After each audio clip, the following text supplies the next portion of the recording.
Hola de nuevo, estoy aquí en Buenos Aires, Argentina, en otro segmento que les mostraré, pues espero que se hayan disfrutado mi primer día en Buenos Aires, Argentina, después de 11 horas de vuelo desde Brooklyn, New York, hasta aquí, Buenos Aires. En este momento estoy transmitiendo aquí en el edificio del Congreso de Buenos Aires.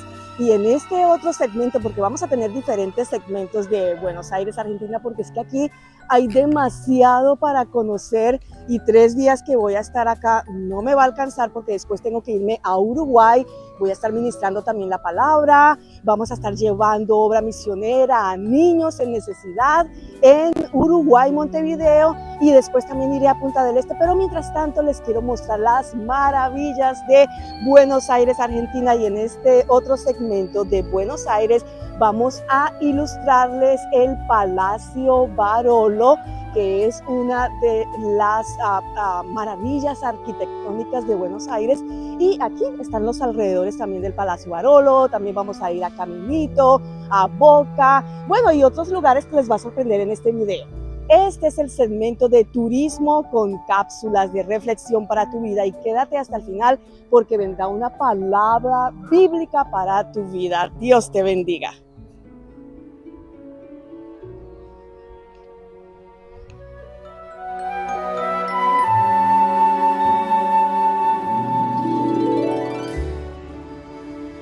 El Palacio Barolo es uno de los íconos que te recomiendo visitar en Buenos Aires, financiado por el empresario italiano Luis Barolo, y más adelante van a ver la historia por una guía turística.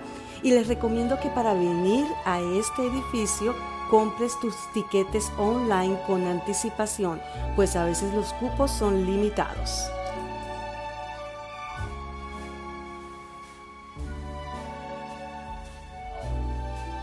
Muy bien, y hemos llegado aquí al famoso Palacio Barolo, todo un arte arquitectónico alegórico del famoso libro de La Divina Comedia de Dante Alighieri. Miren cómo se ve este precioso panorama de Buenos Aires, Argentina, y más adelante les voy a ilustrar lo que representa cada nivel de este famoso edificio arquitectónico. Check it out. Como les dije anteriormente, este palacio está inspirado en el libro La Divina Comedia de Dante Alighieri y representa en cada nivel el infierno, el purgatorio y los cielos. En el primer nivel, primer piso, vimos ya lo que representa el infierno, y ahora estamos llegando al purgatorio. A continuación, la guía turística nos puede dejar un mejor dato.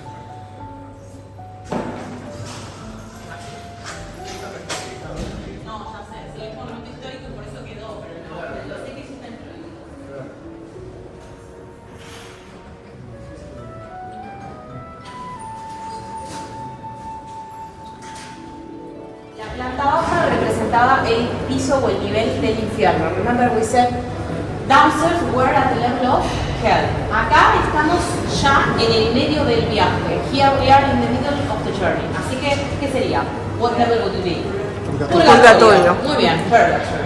Porque ya del primer piso al 14 es purgatorio. From first floor to 14, it's purgatory. Así que la idea de estos pisos es justamente de a poquito ir limpiando o purgando nuestros pecados para poder llegar libres hacia el paraíso. So the idea of these floors is to start purging or leaving your sins to finally arrive free at paradise. Es la cima del edificio, hasta ahí vamos a llegar nosotros. That is the top of the building. Así que, por ahí, Estamos en el purgatorio. los podemos arrojar figurativamente en estos pisos. So if you have any sin, you can leave them at these floors. Yes? Al piso 10, exactamente. 1, 2, 3, una más. Vamos, cuidado ahí, pequeño escalón. El edificio cuenta con 22 plantas, 100 metros de altura y una cúpula inspirada en templos indios. También tienen su oficina personal, como lo pueden ver aquí.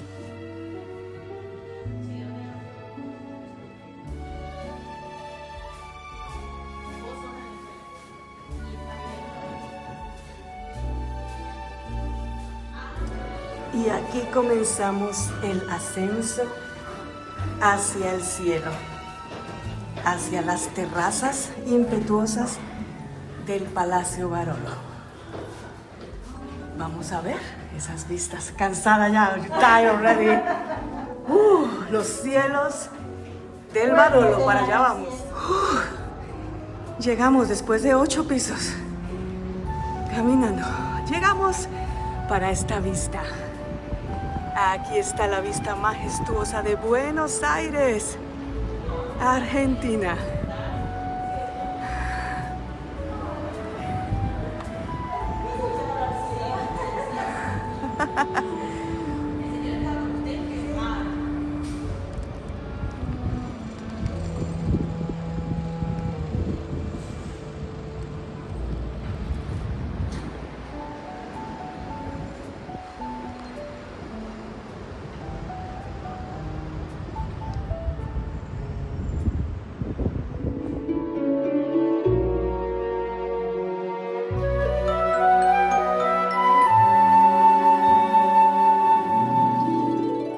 Como lo dije anteriormente, el subsuelo y la planta baja representan el infierno, los pisos del 1 al 14 el purgatorio y del 15 al 22 el paraíso. Tiene un simbolismo numérico, pues el diseño cuenta con 22 plantas y 100 metros de altura en referencia a los 100 cantos de la Divina Comedia y los 22 versos del poema.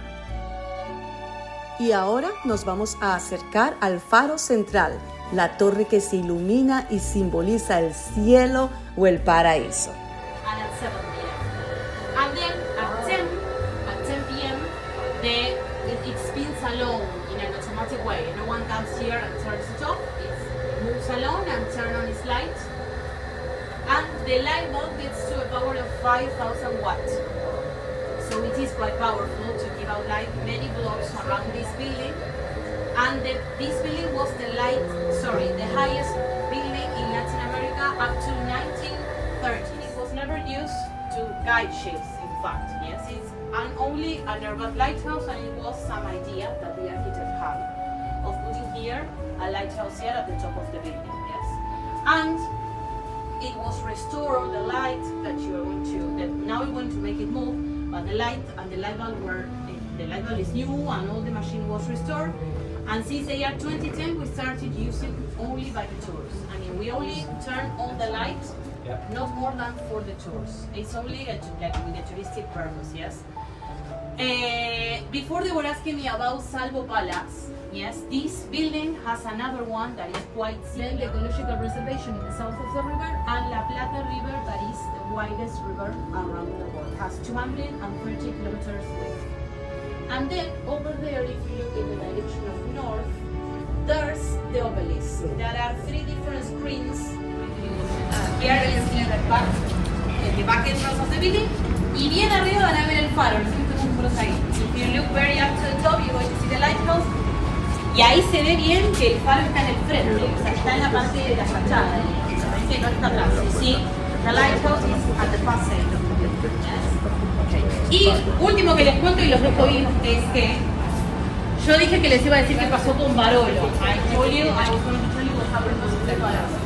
El primer Barolo muere en 1922. Ahora te voy a Marcea.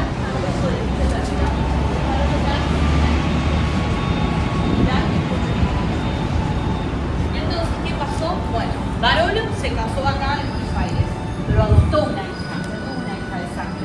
No heredó ni su hija adoptiva, ni su mujer, que fallece a los años de él, y tampoco una parte de la herencia de Barolo que reclama herencia, y tampoco hereda. Nadie de la familia de Barolo hereda. No sabemos por qué, es un problema que se sigue investigando. So, not even his wife or his adopted girl, but she was from Paraguay, they inherited the business. Not even another part from his family inherited, and that's why it became a private business. Y por eso se convirtió en esto.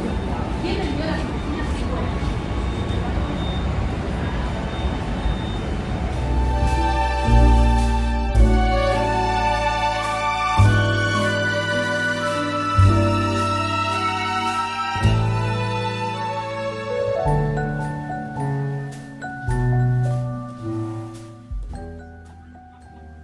Y en los alrededores del Palacio Barolo, a unos cuantos pasos de distancia, encontramos esto, la Plaza del Congreso, que es parte de un conjunto de 3 plazas, Congreso Lorea y Mariano Moreno.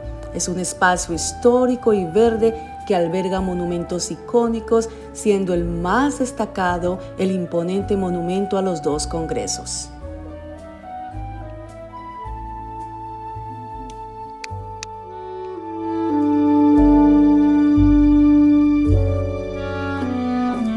Hola, bueno, y aquí me encuentro en el famoso Caminito, calles pintorescas, uno de los atractivos más icónicos de Buenos Aires, Argentina. Vamos a estar recorriendo el sector de Boca y caminar por estas calles empedregadas de Buenos Aires, Argentina.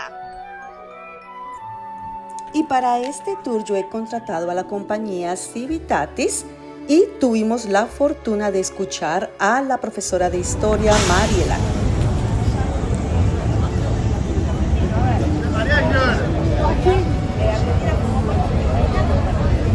No llego, Luego, en el 76, se crea el Virreinato del Río de la Plata y Buenos Aires queda como la capital del Virreinato del Río de la Plata. Entonces, hasta 1810 fuimos parte de un virreinato español. En 1810 se crea la primera Junta de Gobierno y luego ya sí en 1816 se declara la independencia. ¿Sí? Cuando se declara la independencia, dejamos de ser una colonia o parte del Virreinato de España y empezamos a un proyecto de país. Proyecto porque desde 1816 hasta que se firma la Constitución hubo varios años donde hubo guerra civil. En estas guerras civiles o en estas guerras con los países limítrofes participó Almirante Brown como creador de la naval argentina. ¿Sí? Y aquí, 10 años atrás era, no le digo imposible porque se podía, pero el hedor era realmente muy feo, ¿no? Estuvo contaminado mucho tiempo y recién en el año, hace 10 años atrás, 15 años atrás, empiezan obras para poder restituirlo y para poder sanearlo. Y recién hace 8 meses que el riachuelo es navegable. ¿Sí? Por lo tanto, tomó mucho tiempo hasta que se recuperó. De hecho, allí tienen una casilla color azul. Esa casilla es nueva y es una navegación que hay hace 8 meses que sale de aquí y llega hasta Puerto Madero. Pero como les digo, esto es muy reciente, ¿sí? El riachuelo se recuperó en los últimos años. Pero hasta hace un tiempo atrás era realmente muy feo el olor que despedía y no se podía estar. La Boca era un barrio muy diferente hace unos años atrás. No solo por el riachuelo, sino también porque era un barrio que se inundaba. Tenía constantes inundaciones. Cuando venía la sudestada, que es nosotros le llamamos la sudestada a un viento que viene del sur del río de la Plata, grandes tormentas, se inundaba, era realmente muy difícil la vida en la Boca. Luego se hicieron trabajos de ingeniería y este aspecto se mejoró y ya no se inunda como era antes. Pero ustedes presten atención en los alrededores del riachuelo. ¿Qué ven? Ven grúas, ven depósitos, ¿no? Lugares que parecen haber sido un antepasado fabrilo de mucha importancia económica. Y eso fue la Boca, fue un lugar donde, ya les cuento, funcionó el primer puerto, funcionaron las primeras protoindustrias que tuvo la Argentina, chanchería, frigoríficos, fábrica de velas, carbonerías, astilleros de barcos, todo ese tipo de actividad tenía este lugar en aquel momento, ¿sí? Fíjense que por eso también eso explica la contaminación del riachuelo, ¿no? Porque muchos tiraban sus desechos al riachuelo. Y si ustedes prestan atención del lado de enfrente donde se ven las grúas, porque sigue habiendo alguna actividad, pero principalmente los habitantes que pueblan la Boca a finales del siglo XIX y principios del XX son inmigrantes italianos de Génova, ¿sí? Es por eso que las casacas, las remeras de Boca tienen escrito los Ceneices con X. Ceneice significa genovés en el dialecto genovés. Por eso de ahí viene esta palabra Ceneice, que la van a ver en muchas remeras de Boca o banderas o pintadas. Y acá les voy a contar un poquito la historia de la inmigración de la Argentina en general, para luego pasar a específicamente de la Boca. Ustedes saben que cuando Argentina se inserta en el mercado mundial como exportador de granos y carne, que da un salto económico en su economía, valga la redundancia, independencia, también para aquel momento los gobiernos de aquel momento se habían planteado poblar a la Argentina con inmigrantes europeos, ¿sí? Era un proyecto político. Desde el Estado argentino se construyó, por ejemplo, un hotel, que es el Hotel de Inmigrantes, que hoy en día se puede visitar. Hoy en día es el Museo de Inmigrantes, que era el antiguo hotel. Se construyó un hotel donde se podían alojar los inmigrantes de forma gratuita por una semana. Allí tenían las 4 comidas, tenían atención médica, tenían guardería para los niños. Y luego de estar una semana ahí, podían salir a buscarse la vida, no trabajo. La idea era que... Como nos estaba explicando la profesora de Historia, el barrio de La Boca fue fundado principalmente por inmigrantes genoveses, convirtiéndose en un núcleo obrero y portuario. A mediados del siglo XIX, la zona se pobló masivamente de italianos, mayoritariamente de Génova, influyendo en la cultura, el idioma y la arquitectura del lugar.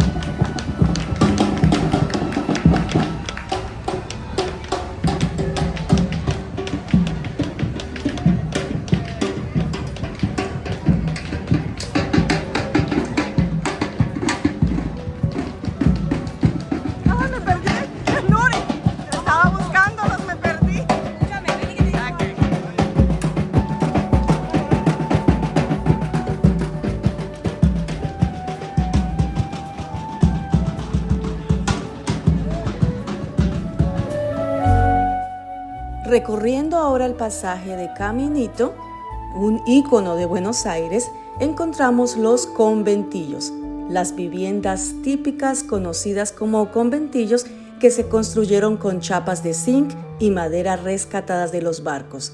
La tradición de pintarlas de colores vibrantes surgió al utilizar la pintura sobrante del mantenimiento de los navíos. La profesora Mariela nos dará una mejor explicación a continuación.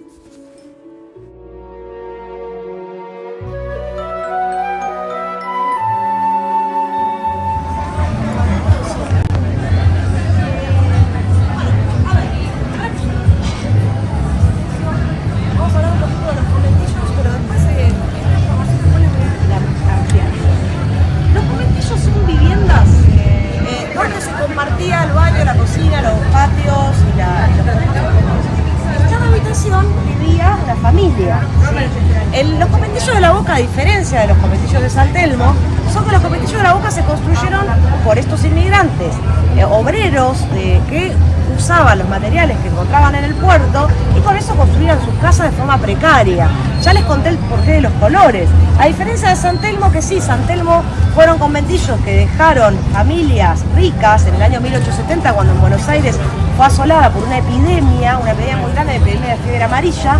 Estas familias ricas abandonan el barrio de San Telmo y con ellos sus casas. Esas casas quedaron disponibles para ser habitadas, que luego fueron usadas como casas de inquilinato o alquiler, que eran conventillos.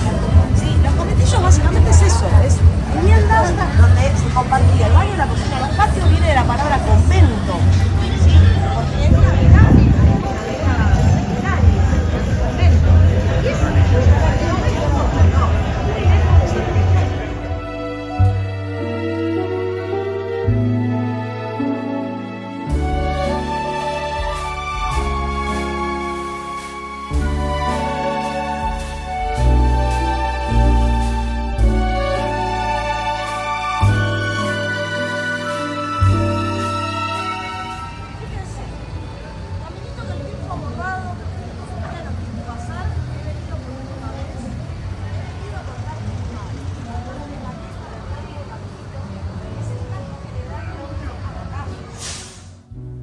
La Boca. ¿De dónde se origina este nombre?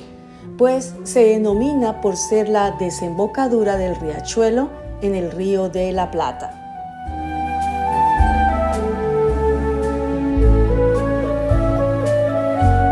saliendo de la ciudad, un barrio que se llama Lanús, Villa Fiorito. Villa Fiorito sí, tiene granates. Él se cría jugando al fútbol en la noche en los montrinos.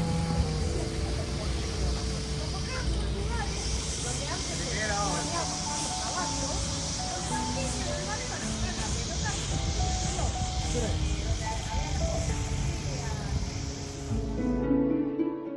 Y en este mismo sector de La Boca encontramos la Bombonera, que es el corazón de Boca Juniors y uno de los estadios más famosos del mundo, gracias a la fiesta que se monta allí durante cada partido.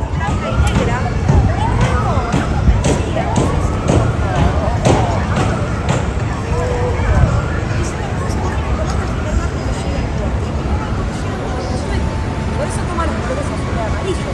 Fíjense cómo la influencia inglesa está en el nombre, Boca Juniors. ¿Por qué ese Junior? Y River también tiene influencia inglesa en su nombre porque es River Plate. Se dice que el nombre River Plate también lo sacan de una compañía que había en el puerto, que estaba el nombre River Plate en los containers, en los cajones. Entonces, allí en estas anécdotas que les estoy contando, se ve la influencia inglesa en el fútbol de Argentina. Bueno, ¿qué más contarles de Boca? El estadio de Boca se puede conocer, se puede visitar. Aquí a mitad de cuadra está la entrada a lo que es el Museo de Boca. Tiene una entrada, si ustedes quisieran visitarlo, se puede visitar el campo de juego. Y es una entrada que vale aproximadamente 30.000 pesos argentinos.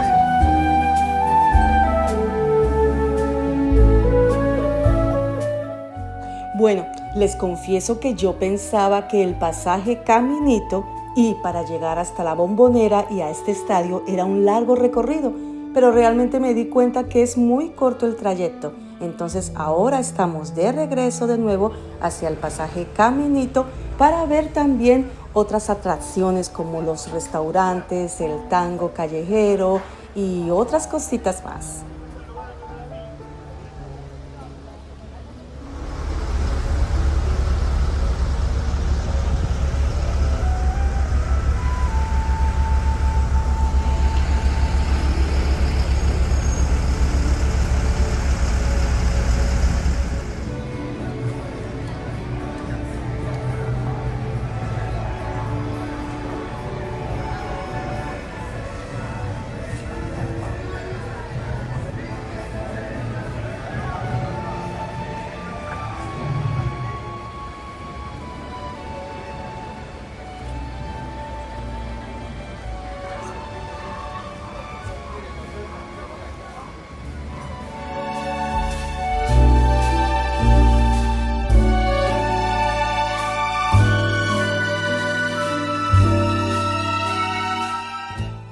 Es una tradición comer en los conventillos, probar un tradicional choripán o comida típica en los restaurantes aledaños.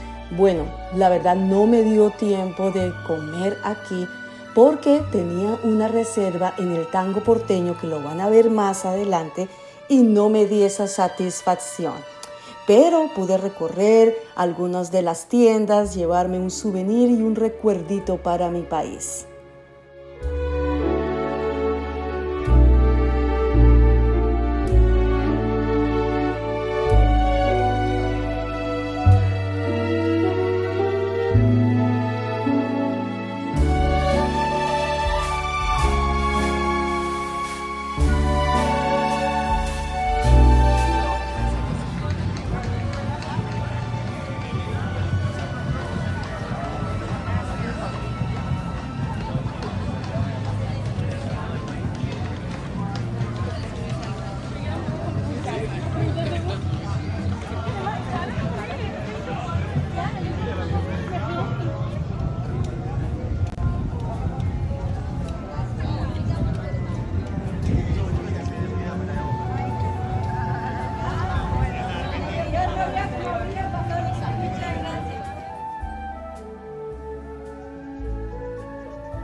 Bueno, no podía faltar las pizzas, que son también parte de la gastronomía de Buenos Aires, Argentina, y yo me pedí una de el jamorrón, aquí en Puerto Madero. Dicen que son muy populares acá, así que me voy a gozar esta del jamorrón. A ver cómo me va. Aquí en Itálica Menio.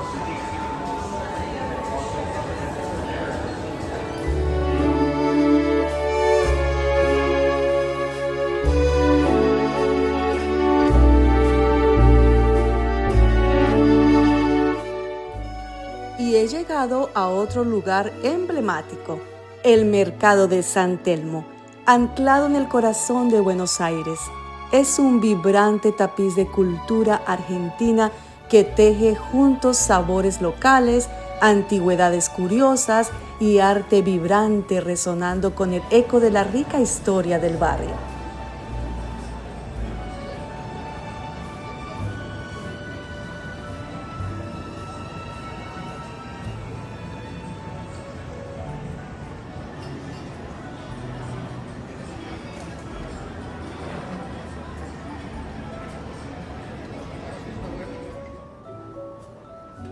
Creado en 1897 y declarado Monumento Histórico Nacional en el año 2000, el Mercado San Telmo es un lugar donde pasado y presente se unen para ofrecer una experiencia única, combinando las antigüedades, los restaurantes, las carnicerías, pasterías como lo ven aquí, verdulerías y miles de curiosidades que encontrarás bajo su espléndido techo.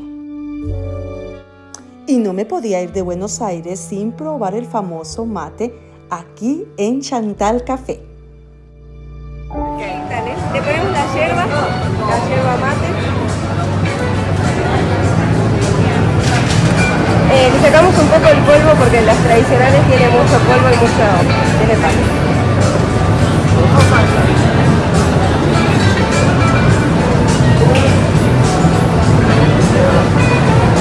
Mira, ¿ves? Mira, ¿ves?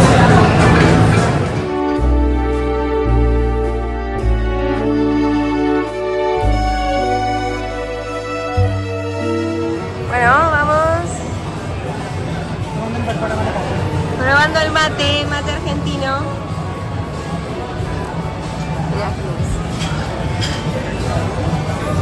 Voy a dar, hacemos así de vuelta.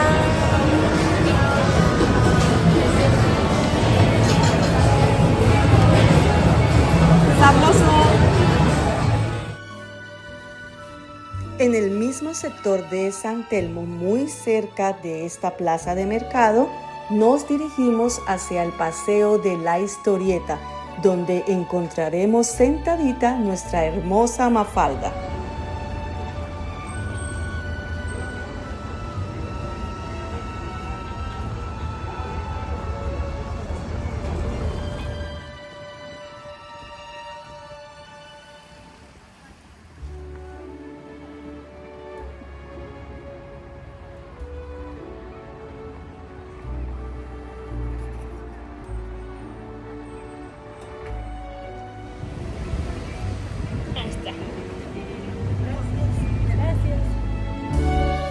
Mafalda es fundamental para Buenos Aires porque representa la identidad porteña, la clase media y el pensamiento crítico argentino de los años 60-70, convirtiéndose en un ícono cultural, turístico y social. A través de su agudo humor, Mafalda refleja las inquietudes políticas y sociales y mantiene su relevancia universal.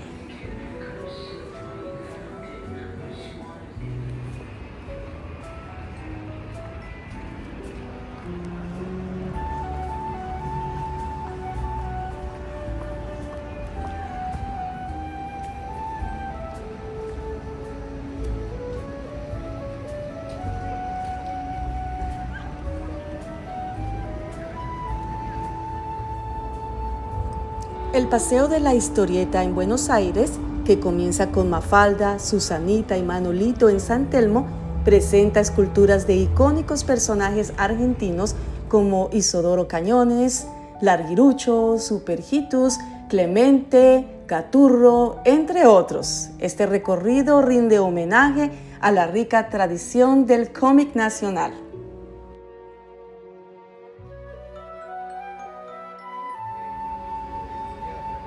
Y si vienes a Buenos Aires, definitivamente no te puedes perder el show de tango. Yo escogí el tango porteño. También lo puedes ver en Puerto Madero. Pensé verlo allí, pero me quedaba más cerca de mi hotel el tango porteño.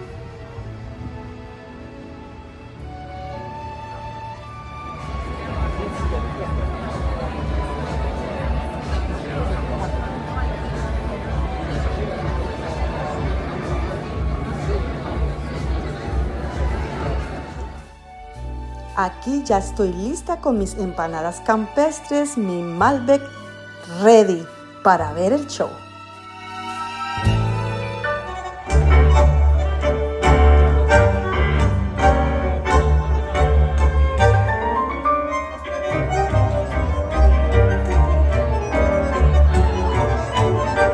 La nieve del tiempo platearon mi cielo. Sentí es un soplo la vida. De 20 años no es nada que...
En los alrededores de este tango porteño encontré el Teatro Colón, que es una de las salas de ópera más importantes del mundo, prestigioso e histórico.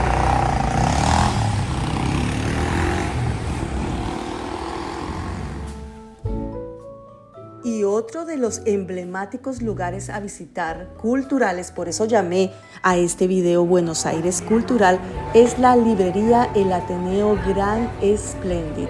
Es reconocida como una de las más bellas y grandes del mundo, inaugurada en el año 2000 en el edificio del antiguo Teatro Gran Splendid. Conserva su cúpula pintada, palcos y arquitectura original, con el escenario convertido en cafetería.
Y hemos llegado al cementerio de la Recoleta, construido en el 1822. ¡Wow!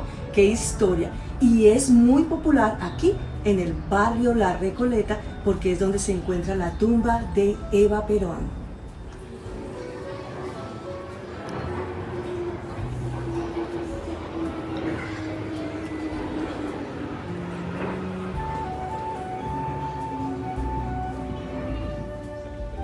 El cementerio de la Recoleta se encuentra ubicado en el exclusivo barrio de la Recoleta, que debe su nombre a que allí se hallaba el convento de los monjes recoletos, al que también pertenecía la vecina Basílica Nuestra Señora del Pilar.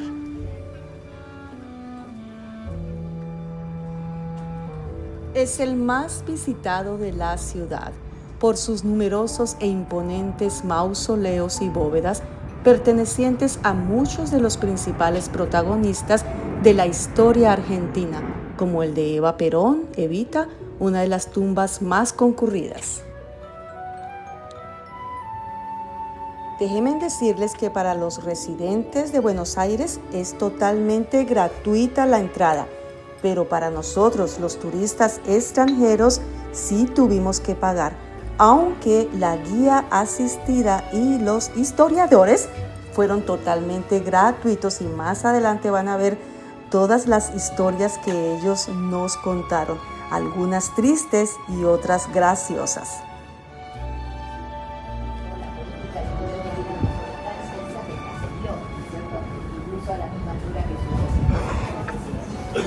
Muchos dicen que Perón no fue el mismo después del fallecimiento de su esposa y que ella era además ese nexo de negociación y de diálogo entre los sindicatos y el gobierno, teniendo en cuenta que ella tenía un vínculo muy cercano con los obreros, con los trabajadores, con los sindicatos que los nucleaban.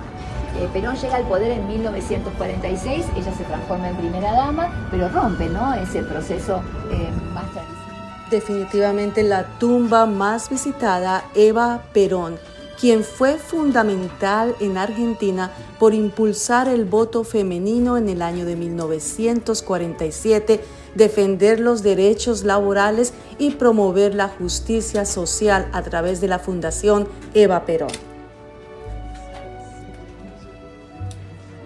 Hospitales, centros de rehabilitación, los hogares para las madres solteras, las madres que tenían chicos muy chiquititos, la ley del voto femenino, también para que la mujer pudiera votar, pudiera ejercer el voto.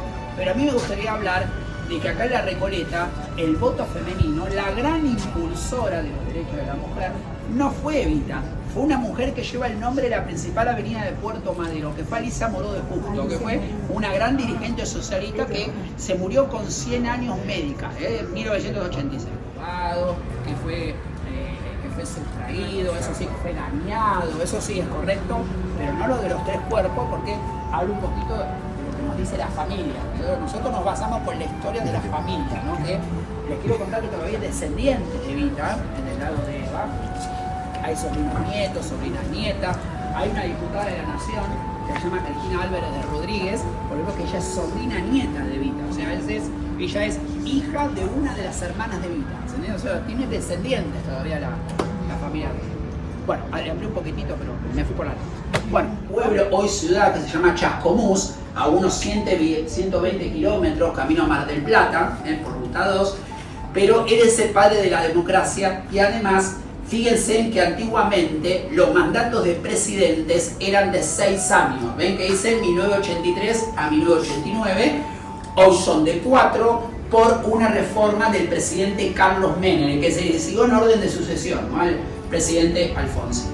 Alfonsín, un gran orador, una persona que convencía mucho al electorado como para poder votarlo, pero todo discurso del presidente lo decía de memoria, no con un papel, de memoria, el preámbulo de la Constitución Nacional. Ahora cuando pasen van a ver una lápida con unas palabras, ¿ven que están ahí a la izquierda? Mausoleo, de estilo neogótico, que el señor que está sentado era un vicepresidente que se llamaba Salvador María del Carril. Este señor fue el primer vicepresidente de la Argentina, con un general de apellido Urquiza, ¿no?, en el siglo XIX, Pero venía de una familia muy aristocrática, que quiero aclarar, porque recién me consultaban, no tiene nada que ver con un cantante de tango, con Hugo del Carril, porque Hugo del Carril es un hombre artístico, ¿no? Y los restos están en el cementerio de Olivos, un barrio que está acá alrededor de Buenos Aires.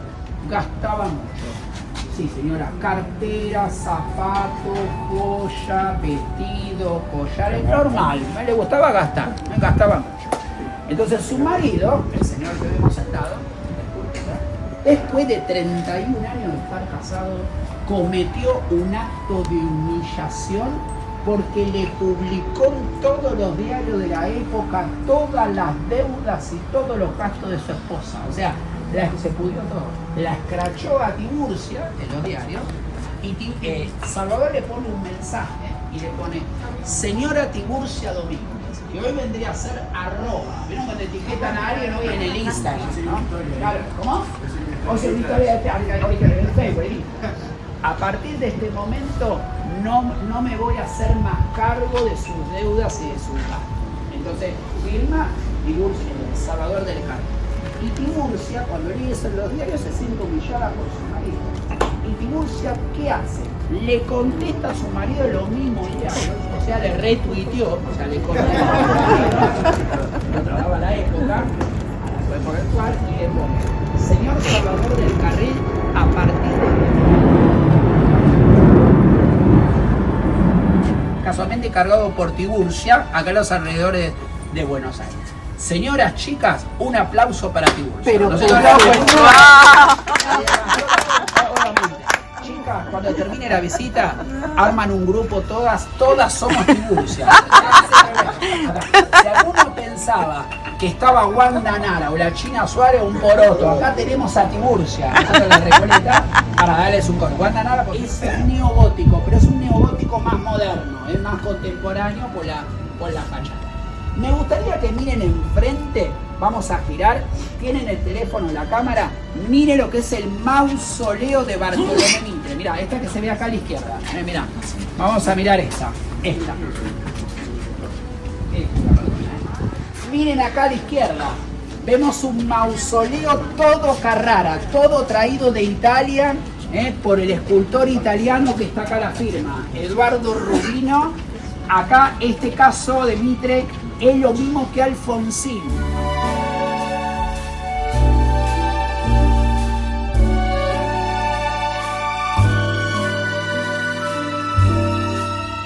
Y así concluyo con este video de turismo con cápsulas de reflexión, un Buenos Aires cultural. Quise en este segmento mostrarles algo más cultural, con guías asistidas que tienen el conocimiento, como lo vimos en Caminito, como lo vimos en el Palacio Barolo y desde aquí, desde el cementerio de la Recoleta. Y bueno, yo quiero aprovechar para dejarles mi reflexión bíblica, justamente aquí, desde un cementerio.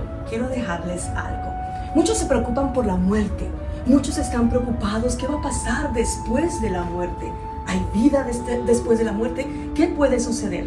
Yo les digo, nosotros cuando aceptamos a Jesucristo como nuestro único y suficiente Salvador personal, tenemos paz y tranquilidad, porque sabemos que si morimos será ganancia. ¿Por qué ganancia? Porque nuestra alma partirá con Él a la eternidad. No tenemos miedo al infierno, ni a un limbo, como lo estaban explicando en el Palacio Barolo, ni al purgatorio, ni nada de eso, porque al morir, como dijo el apóstol Pablo, al morir ha sido ganancia para mí. He corrido la buena carrera, he ganado la batalla, he hecho la obra de Dios. Así que no te preocupes por la muerte. Si aceptas al Señor Jesucristo en tu corazón como tu único Salvador, Dios te puede dar esa paz. Y al morir vas a tener un contentamiento en tu alma porque sabes que Él te recibirá en sus brazos. Dios te bendiga.